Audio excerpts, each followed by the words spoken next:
Hello, my name is Thân Văn Quyền. I'm an anesthesiologist currently working at Hospital 199 in Da Nang, Vietnam. 2 years ago, in June 2021, I had the privilege of participating in an EPM program in Vietnam. However, due to the ongoing pandemic, the program was organized virtually via Zoom platform.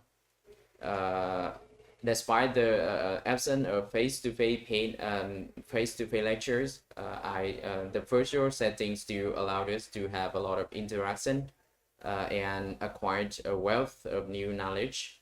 The thing that I liked most about the program was the interdisciplinary approach to pain management.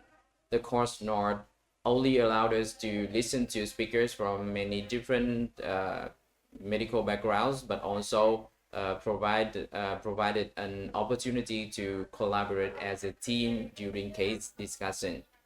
Working alongside doctors, nurses, and physiotherapists in a team setting was truly enlightening, because in Vietnam, the roles of nurses and physiotherapists were often undervalued, seen as merely executing doctor's order rather than active contributor to the healthcare team. For me, the two most important things that I took from the EPM program were firstly the biopsychosocial model of pain. It is extremely important and helpful for my daily work. It not only helped me in formulating effective treatment strategies for my patient, but also enhance my ability to explain pain concepts to them. In fact, when I use the biopsychosocial model of pain to explain to the patient, they really appreciate it, and I received a lot of good feedbacks from them. The second most important thing that I took from the program was the necessity of collaboration between different disciplines in pain management. This is because of the biopsychosocial nature of pain, acknowledging that pain is not solely biological issue, but also has psychological and social dimension is pivotal. That's why the collective effort involving doctors, nurses, physiotherapists, and sometimes social worker is very important to holistically care for the patient. So for me, EPM program was is a wonderful program for basic pain management training. It can benefit healthcare professionals from all pain-related fields, especially those from low-resource countries. Greetings from Kuala Lumpur, Malaysia. I'm Mary Cardoza, an anesthesiologist and pain doctor. I've been teaching EPM for about 10 years now, since Roger Cook ran the first EPM workshop in Malaysia in 2013 in Kuching, Sarawak. I could see immediately what a great program it is. It's easy to understand, easy to teach, and contains all the essential information on pain and pain management based on a biopsychosocial understanding of pain. More importantly, the interactive nature of the program makes it interesting and fun both for participants as well as instructors. Since Kuching, I've organized EPM workshops not just in Malaysia but also in Indonesia, Philippines, Cambodia, Vietnam, and Hong Kong. And in most of these countries, there are now groups of people who are teaching EPM on a regular basis. EPM is a great way of introducing basic concepts of pain and its management to healthcare professionals. It's also a great tool to give to anesthetists who want to teach about pain, whether it's to undergraduate medical students or to their colleagues and other healthcare professionals. Can be used to spread knowledge about pain, and hopefully in that way we can improve pain management in our hospitals, in our cities, and in our countries. It's easy to organize. Materials are available um, to, to everybody who's interested, and it's cheap. All you need is an interested instructor, a room, and another 20 people who want to know about pain management. Because the content is well structured, it can also be incorporated into your local training program if you already have one. For example, in Malaysia, we have incorporated the RAT approach into our pain-free hospital training program. I think EPM has had a large impact on pain management all over the world. As we know, it's being taught in so many different countries, and obviously WFSA has had a big role to play in making EPM global, because we have members all over the world. For anaesthetists who mainly deal with acute post-operative pain, EPM helps us to see the importance of good pain management, but also importantly see it in the context of the bigger picture, and that make us remember that there are other types of pain that need to be treated differently. So acute pain, but there's also chronic pain and cancer pain, and we need to treat each of them differently. For those of us who are pain doctors, EPM is a great teaching tool and helps us to generate more interest in pain as a specialty, and emphasizes the importance of comprehensive assessment and multimodal, multidisciplinary management of pain. Now that we have online version of EPM, I hope that we can bring it even further to even more people throughout the world, so that we can improve pain management for many, many people in the world. Thank you very much for listening to me. Hi, my name's Jessica Lim and I'm an anaesthetist in Sydney, Australia, and I've been lucky enough to have attended the EPM course as both a participant and an instructor in PNG and Vietnam. And I think what I like most about EPM is its focus on local solutions to local problems. It gives a really simple approach that can be applied to lots of different settings, because pain isn't a one-size-fits-all type of problem. I think the broad approach that EPM gives you allows you to tailor it to whatever your barriers are, and also find the solutions that will then work for you. I really enjoy the way the course is taught. It's really interactive and really interdisciplinary.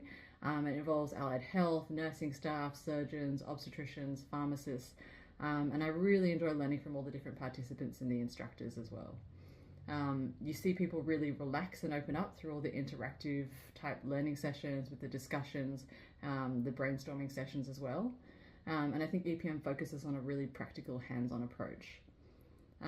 As an instructor as well, I really love that there's full handover to the local instructors within 48 hours. You can watch people go from participants to instructors in a really short space of time, and even watching their skills and confidence as teachers and instructors develop is really impressive and really rewarding. And the local instructors always run the course a million times better than any of the external instructors, because they can really speak to the setting and they speak to the people as well. For me, I think the most important thing I've learned from EPM is the importance and power of an interdisciplinary approach, the importance of having a really open mind, of listening to everyone, and then coming up with solutions as a team. I find I use EPM in my practice all the time, not only when I'm managing patients' pain in the perioperative period, but also when I'm teaching trainees and other team members about pain assessment and about pain management. I think it's a really generalizable and simple approach, and it can be used by anybody and tailored to any setting. I think it's a really fantastic course. Hi, my name is Yogen Deo. I am from the islands of Fiji, the heart of Pacific Ocean. I am an anesthetist by profession, and I work in the Department of Anesthesia, Critical Care and Pain Management Services at Lautoka Aspen Medical Hospital. I attended the Essential Pain Management course, the EPM course, in 2023. That was last year. It was a very interesting course, and I would like to share some of my thoughts about this course with you. What I liked the most about this course was that the fact that it was very interactive. There were a lot of interesting questions that were asked and answered. The lectures were short and well summarized. It was a multidisciplinary course. I attended this course with the nurses, and there were a lot of group discussions which allowed me to share my experiences with the colleagues as well. Two of the most important things that I took out from this course is, number one, that it helped me improve my understanding of pain. It taught me the meaning of pain, pain being an unpleasant sensory and emotional experience. It is the emotion emotional aspect that is usually difficult to assess and easily missed by the healthcare professionals. The biopsychosocial model of pain, it explains how different factors contribute to the presentation of pain and its impact on the patient's life.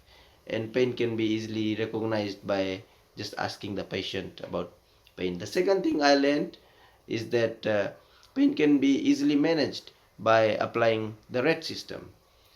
Uh, the RED system stands for Recognize, Assess and Treat. It is a system to assist me manage a pain patient. This is something that is a routine for my clinical practice, and it is simple. It assists me to be thorough and not to miss the non-pharmacological management of the aspect as well. Thank you for your time. Hello, I'm Dr. Jayashree Sood, the Chairperson, Department of Anesthesia, and the Vice Chairperson of the Board of Management of the Sir Gangaram Hospital, which is situated in New Delhi in India. I am the lead of the Thoracic Anesthesia Fellowship, which was started in our hospital, the Sir Gangaram Hospital, in December 2015. The WFSA fellowships are very important because this initiative taken by the WFSA has taken the lead in teaching the doctors and the anesthesiologists in not so well developed areas who do not get so much training as some of us in our countries. So this initiative has really helped a lot, and it has helped the students, the fellows who go back to their countries, and some of them are now associate professors in their country. Some have set up a thoracic anesthesia program in their hospitals. So all of them have been very, very happy to go back and start these programs in this country. We in our hospital, since we are a trust hospital, we are always there to help the people who are in need in the sense of education, and that was the reason that our hospital started this.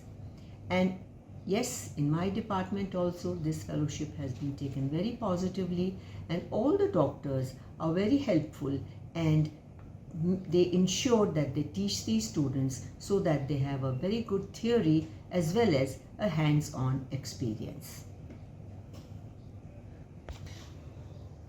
Hello, I am Dr. Fagbum Aduniomolola, a consultant anesthetist with Lagos State University Teaching Hospital, Lasuth, Ikeja, Nigeria. I decided to apply for the Thoracic Anesthesia Fellowship organized by the WFSA at the Sir Gangaram Hospital in New Delhi, India, to improve the manpower for thoracic anesthesia back in my institution in Nigeria. Every day is a special day at Sir Gangaram Hospital, and almost every situation, almost every case is a special case. But I would like to mention about one or two cases that have made memories to me that I will never forget. One of them is the case of a 71-year-old man that was scheduled for segmentectomy, but he had previously had a surgery for submandibular gland malignancy and subsequently had radiotherapy, which caused some fibrosis for him and had limited neck movement and limited mouth opening. Why was this case memorable? From preparation towards surgery, where there was debriefing so that the whole team understood what was expected of anesthesia, our preparation on the morning of surgery, we had plan A, plan B, plan C, video laryngoscope was ready, fiber optic bronchoscope was available, 2 senior anesthetists were on ground to manage that case, and we successfully intubated the patient with a double lumen tube and had the surgery. Another one was an elderly woman that was supposed to come for a thermomectomy, and she had advanced myasthenia gravis. We had to prepare for her. We had preoperative review that was adequately done, and the debriefing, the preparation towards surgery, everybody was on point on what to do and how to carry out her anesthesia, the ventilator setting, everything, and the surgery went almost uneventfully.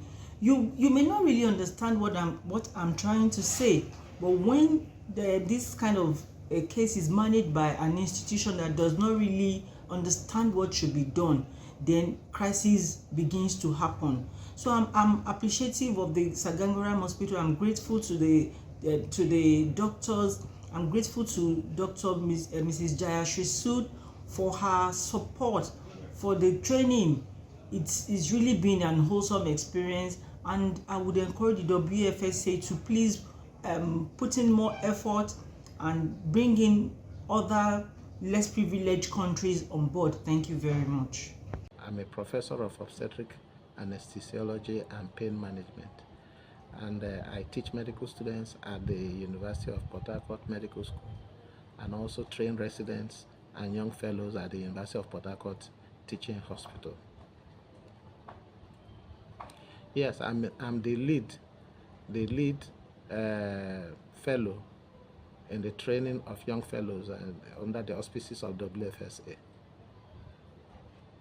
The fellowship was established in 2018, and then we commenced the proper training in 2019. Except the year of the great pandemic, we didn't train anybody, but immediately thereafter we recommenced the training in obstetric anesthesia, and the training is domiciled in Port Harcourt. Port Harcourt is south region of Nigeria. WFSA fellowship is important to me because I'm also a beneficiary of the training. I trained in Israel in 2008 at the Edith Wolfson Medical Center, Holon, and I came back with a fund of knowledge which I needed to impact on others. We needed to train more people in this capacity, and which I am involved. So it's important for me and also important for the young fellows that are coming and the various regions. So it's a win-win situation, and that is why it's all important. Yeah, just like I said, I run this program because of passion and also help to reduce the needless deaths that come from anesthesia-related mortalities. We need to do something. We need more foot soldiers to do this, and that's why I run this program in collaboration with WFSA. It impacts positively on the young fellows, the careers of the young fellows. They see what we are doing and they want to key into it. But the only problem we have is that the training opportunities given by WFSA is very small. It's very small. It's a situation where you have only 2 fellows a year, and look at the problems, the numerous problems. We need to increase the number of fellows that come for this training so that we can have more foot soldiers in the shortest possible time to help to tackle these horrendous figures that inundate us every day. Now, the WFSA training has also helped me to improve. We read, we teach. It improves my teaching skill, it improves my reading skill, it improves my practice skill, and also improves the relationship between the younger fellows who come from other countries. Like I do long distance mentorship. I mentor them, I go to their countries to see what they are doing and also help to improve what they are doing. So it's not a one-off training. I also continue to follow them and see what they are doing in their countries. So it impacts positively on them. And it has improved my department. My department has done reasonably well in the committee of departments in Nigeria and beyond, because for the past 10, 13 years, we'll be running a zero anesthesia-related deaths. So we can say the practice has improved, and if more people are trained and taken to various regions and hospitals, I think a lot more can be achieved. Dr. Balavenkat Subramanian, the Senior Consultant Anesthesiologist and Academic Director in Department of Anesthesia and Perioperative Care at Ganga Medical Center and Hospital, Coimbatore, in the southern part of India. Our hospital is a 650-bedded tertiary care referral center for trauma, orthopedics, reconstructive, microvascular surgery, plastic surgery, burns, And we have 38 operating theatres, and we approximately operate about 100 surgeries every day. I'm extremely happy to say that we opened up the WFSA Ganga Hospital Regional Anesthesia Fellowship, each fellowship lasting for a duration of 6 months way back in the year 2014, when Dr. Wayne Morris was the chairman of the educational committee. Since then, we have completed 30 fellowship programs and doctors coming from 18 countries. The biggest advantage of running this program is it gives an opportunity to share the expertise and knowledge about the safe practice of regional anesthesia to your colleagues from across the world. Predominantly, we have had fellows from Africa and Southeast Asia, and we realized that it becomes very crucial and important for them to master this art and technique and improve the patient care and safe practice of regional anesthesia in their respective country and region. And I'm very happy to say that many of them have taken leadership positions after they went back, and they've started their own training programs to train young anesthesiologists in their country. I would like to quote Dr. Fitzai from Zimbabwe, Dr. Niambi from Rwanda, Dr. Dalia Arancel from Philippines. I think this fellowship program offers us the possibility of making this world a level playing ground in terms of knowledge and skill sets. This will result in best outcomes for our patients across the globe. Thanks to WFSA for giving us this opportunity. My name is Adisa Shabanović-Adilović. I'm working as pediatric anesthesiologist in Cantonal Hospital Zenica, which is in Bosnia and Herzegovina. I lead the pediatric fellowship in Bosnia and Herzegovina. This fellowship was established in 2023 and it's located in Cantonal Hospital Zenica. WFSA fellowships are very important because they provide different educations closely related to specific specialties that the fellows wants to pursue. They give the possibility of more creative work, establishing contact with colleagues from other institutions and cities, and acquiring knowledge that they can incorporate into their own institutions. I run the WFSA fellowship because colleagues in my country unfortunately do not have the opportunity to take the fellowship in other countries due to financial and family reasons, but also due to professional obligations to their institutions.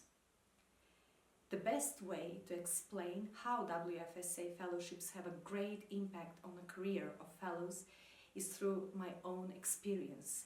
I attended the WFSA fellowship in pediatric anesthesia in Belgrade, Republic of Serbia in 2016 for 3 months, and during that period I gained some significant knowledge in the field of regional anesthesia, which I later implemented in my institution as verified procedures. Also, I gained a wonderful relationship with colleagues in Belgrade, and later I completed a subspecializations which take 2 years in pediatric anesthesia at the same institution and became the only subspecialist in my country. I got the opportunity to apply and receive a scholarship to participate in an important international congress, and finally to opportunity to lead a fellowship in my country, all with enormous help and support by WFSA. Our first training fellow brought above all positive energy and the will and desire to learn. Through working with her, I learned about the principles of work in her institution, compare them with ours, and together we work on modifying them. We managed to organize and improve the relationship between the two institutions and reduce the number of children from her town who come to our institution to undergo surgery, because now she has acquired additional knowledge, skills, and of course courage to apply all that alone in practice. Hosting a WFSA fellowship made my department much more recognizable within the state and within the Association of Anesthesiologists. My colleagues have more desire and will to deal with pediatric anesthesia, to learn and to educate themselves. They are encouraged to apply for participation in congresses, various workshops, to develop a relationship with colleagues from other institutions to a much more higher level. My name is Mohammed Al Abeid. I'm anesthesia and critical care specialist from Sudan. For my role in the FAST, after I completed the facilitator course, I initiated the FAST foundation year in the country. So I worked as a facilitator as well as the director for the course. I believe the FAST has a great impact in anesthesia profession globally because it equips the anesthesia providers with both technical and non-technical skills. The participants will be able to learn in a very safe environment, and they gradually learn different non-technical skills like situational awareness, leadership, decision making, and communication. And over time, they will be more self-aware and better at self-reflective and reflective practice generally.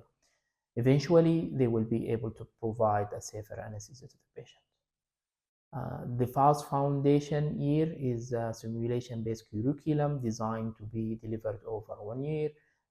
It can be delivered perfectly with low as well as high fidelity, which mean it can be delivered in any country, regardless of the resources.